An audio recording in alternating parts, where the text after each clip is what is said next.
नमस्कार दोस्तों।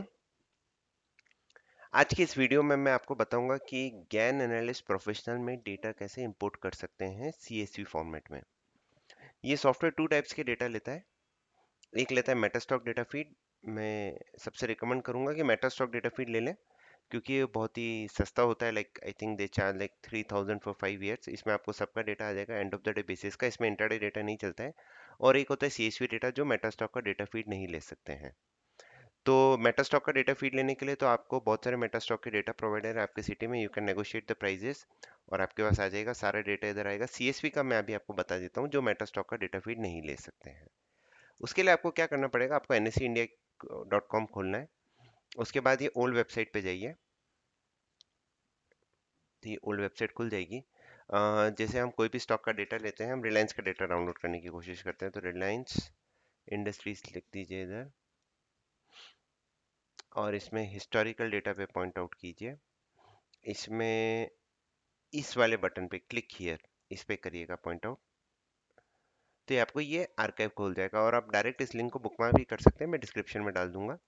अगर आप कभी भूल जाए तो ये एक तरीका होता है। इसमें आपको जो भी स्टॉक का डेटा चाहिए, जैसे हम टीसीएस का लेते हैं, सीरीज में हम इक्विटी सेलेक्ट करेंगे और फॉर लास्ट 24 मंथ्स, तो 2 साल का डेटा हमारा डाउनलोड हो जाएगा। गेट डेटा कीजिए। अगर आपको उसका भी डेटा चाहिए, उससे पुराना भी डेटा है, तो ये आपको 365 डेज का टाइम पीरियड देता है। तो आप एक एक साल का करके उस शीट को बना सकते हैं। और download file in CSV format कर दीजिए, ये आपका डेटा डाउनलोड हो जाएगा। अब इस डेटा में थोड़ी सी फॉर्मेटिंग करनी पड़ती है, वो मैं आपको सिखा देता हूँ क्या क्या करना पड़ता है हमें। इसमें हमें सिर्फ जनरली हम 5 चीज़ें लेते हैं, इन दोनों को डिलीट कर दीजिए। हमें चाहिए डेट, प्रीवियस क्लोज भी नहीं चाहिए, डिलीट कर दीजिए। ओपन, हाई, लो, लास्ट प्राइस भी नहीं चाहिए, और क्लोज प्राइस। एवरेज डेटा नहीं चाहिए। टोटल ट्रेडेड क्वांटिटी, अगर आप वॉल्यूम रखना चाहें तो वो ले सकते हैं। टर्नओवर और ये सब की हमें ज़रूरत नहीं है। और अगर आप वॉल्यूम को भी नहीं देखते हैं तो इस वाली फील्ड को भी आप डिलीट कर सकते हैं। तो ये सब आपका हो गया। अब इसको आप एक फोल्डर सेव एज कर देते हैं। जैसे मैं इसको डी ड्राइव में, कोई भी एक फोल्डर बना दीजिए, कोई भी एक ड्राइव में, वहाँ पे सेव कर सकते हैं। तो जैसे डी ड्राइव में गए और यहाँ पे एक नया फोल्डर बना दिया डेटा नाम से, ये अगेन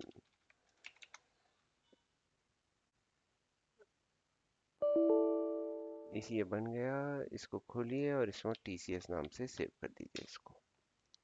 ये आपका डेटा फीड हो गया। ये क्वेश्चन पूछेगा, यस कर दीजिएगा। इसको क्लोज करके ये आपका डेटा फीड हो गया। अब हम देखते हैं इसको हम कैसे खोल सकते हैं। तो ज्ञान एनालिस्ट प्रोफेशनल मैंने खोल के रखा है। इस वाले लिंक पे क्लिक कीजिए और यहाँ पे सी के बजाय हम डी ड्राइव में चलते हैं। इसमें हमने ज्ञान का फोल्डर आ गया, ये टीसीएस का डेटा। इसको एक बार कॉन्फ़िगर करना पड़ेगा, पहली बार आप यूज़ कर रहे हैं तो कॉन्फ़िगर पे जाइए, इस पे क्लिक कीजिए। यहाँ पे हम जाएंगे डी ड्राइव में, इसमें ज्ञान टीसीएस ओपन कीजिए। स्किप फर्स्ट लाइन वाला ऑप्शन सेलेक्ट करना है हमें, और डेट, ओपन, हाई, लो, क्लोज, नेक्स्ट। और यहाँ पे हमारा डेट फॉर्मेट है 30 जुलाई 20, तो डी डी MMM YY, इस फॉर्मेट में आता है ये डेटा। इसको टेस्ट डेटा फीड कीजिए, ये आ गया आपका। सेव फॉर्मेट कर दीजिए, डेटा शो पे करिए, टीसीएस पे डबल क्लिक करेंगे, आपके पास डेटा आ जाएगा।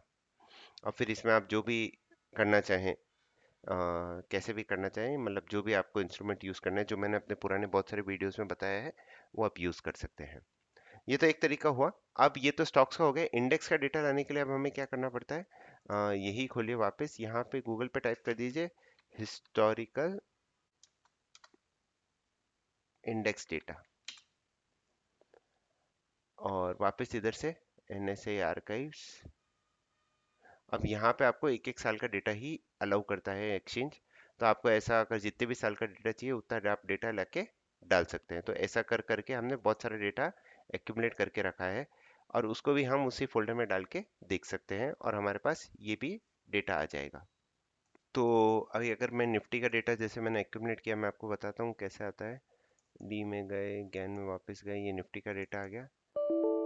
और यहाँ पे आपको कब अगर ये ऐसा एरर आ जाता है तो आपको क्या करना है, उस फाइल को वापस खोलना है, निफ्टी वाली फाइल को, और उसमें हमें एक बार फॉर्मेटिंग करनी पड़ती है। अच्छा, ये it's already locked by another user का एरर आ रहा है, तो मुझे एक बार सॉफ्टवेयर को बंद करके खोलना पड़ेगा। कभी भी अगर वो ऐसा एरर आ जाता है तो आप यहाँ पे करके फॉर्मेट पेंटर कर दीजिए और इस सबको सेलेक्ट करके इसमें नंबर्स डाल दीजिएगा।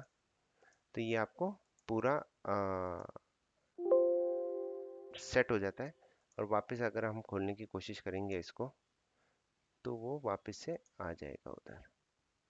तो एक सिंपल सा तरीका है जिसमें आप निफ्टी, बैंक निफ्टी, कोई भी इंस्ट्रूमेंट का डेटा ला सकते हैं इस इंस्ट्रूमेंट, इस पर्टिकुलर सॉफ्टवेयर में। तो I think lot of people have asked me this query कि ये कैसे इंपोर्ट करते हैं। तो बहुत ही सिंपल सा तरीका है।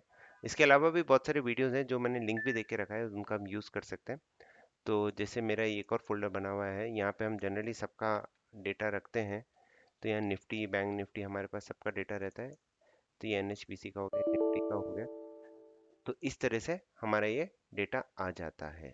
अभी हमने देखा था कि उस फाइल में हमें एरर आ रहा था, तो यहाँ पे देखिए मैंने खोल के रखा है। इसमें 29 का मैं डेटा डाल दूंगा। मैंने 29 का डेटा डाल दिया है। अब आपको यहाँ पे इसको वापस एक बार फॉर्मेटिंग कर दीजिएगा, ताकि कई बार वो एरर फॉर्मेटिंग के कारण ही आता है, तो हमें उस फॉर्मेटिंग को अवॉइड करना पड़ता है। इस फाइल को सेव कर दीजिए और फिर अगर अब हम खोलेंगे तो हमारा डेटा उधर आ जाना चाहिए। अब अगर मैं निफ्टी का डेटा खोलता हूँ तो ये निफ्टी का डेटा आ जाता है। तो बहुत ही सिंपल तरीका है, और फिर आपको जो भी इस डेटा से खेलना है, प्राइस टूल, टाइम टूल्स, उनके ऊपर आप खेल सकते हैं। तो ये एक सिंपल सा वीडियो था। अगर कोई डाउट है तो आप मेरे से पूछिएगा। Thank you very much.